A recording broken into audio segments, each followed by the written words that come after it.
Star Wars 7x7 episode 1861 today. What can A Crash of Fate by Zoraida Cordova tell us about the sequel era timeline? Let's go.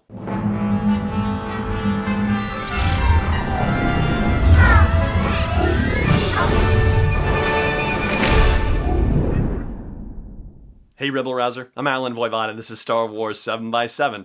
Thank you so much for joining me for this episode where I am continuing my look at A Crash of Fate by Zoraida Cordova. We talked about it on Tuesday's episode of the show. That was the review episode, the non-spoiler episode, and we are going to venture lightly into spoiler territory on today's episode. So if you just utterly and completely don't want the story spoiled for you, well, I mean, I'm not really going to spoil the story at all. It's just certain elements within the novel, basically. But you have been forewarned for all intents and purposes. If you just absolutely want to go into it blind, then save this show for a later date. But if you're okay with me just digging into this particular aspect of A Crash of Fate and where it fits into the Star Wars canon timeline, and in particular the sequel era, then let's go. What we find out in A Crash of Fate is that the novel, the major part of the novel, is taking place just a few months after the destruction of the Hosnian system. That is specifically referenced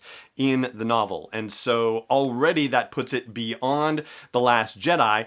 As to where it puts it in terms of The Rise of Skywalker, well, of course, that is naturally an open question. So then the next question becomes, I would say, kind of naturally, where does this mean it fits within the other pieces of the Galaxy's Edge story that we are being exposed to right now?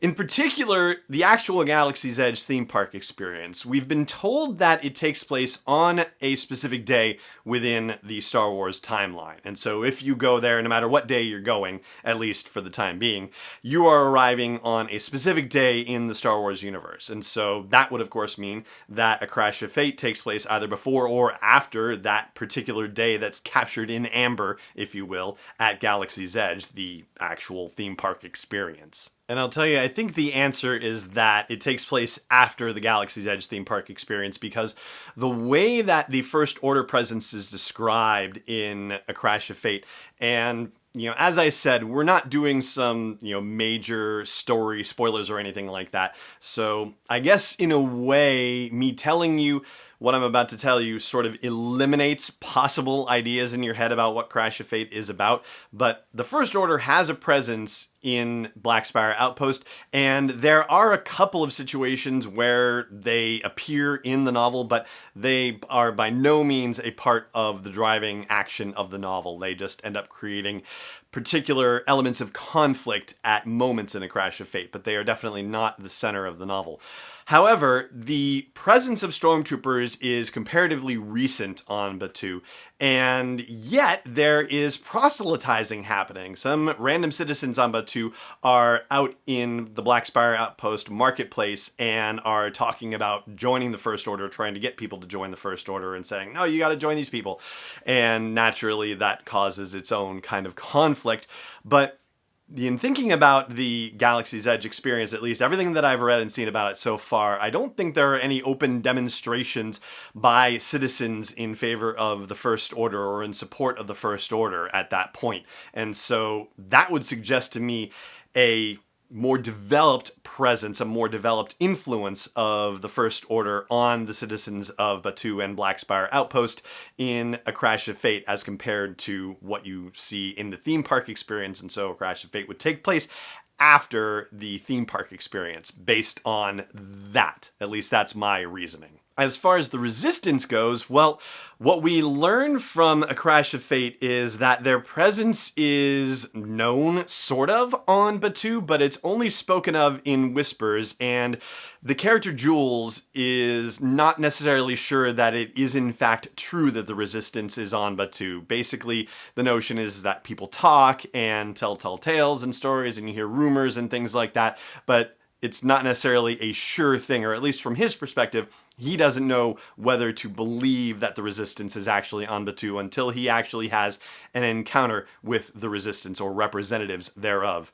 And similar to the First Order situation with A Crash of Fate, the Resistance presence in A Crash of Fate is also comparatively minimal as far as the overall plot and events of the story goes, but it does play an important role of sorts. I know that sounds a bit oxymoronic, but I promise you it makes sense. And in fact, I will explain fully on tomorrow's episode of the show. As far as the two members of the Resistance that we meet in A Crash of Fate, or at least the two members that we knowingly meet, one of them is identified as a young Mon Calamari man named Lejo. As for Lejo's partner, she is not named in the novel, which of course leads you to start wondering who this person might be.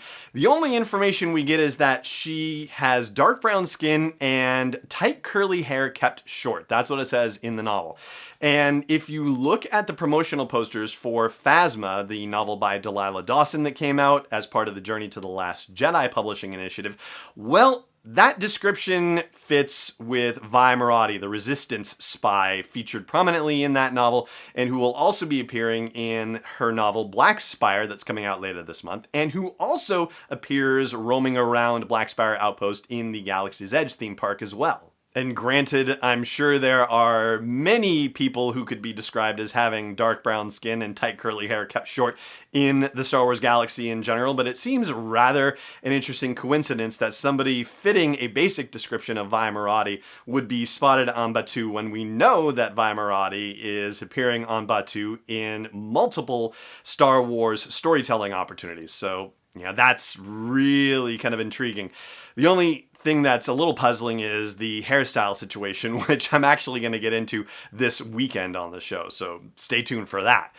There is one other timeline element that's worth mentioning about A Crash of Fate, and it has to do with the epilogue of the story, and I'm going to share that with you after the break. Stay tuned.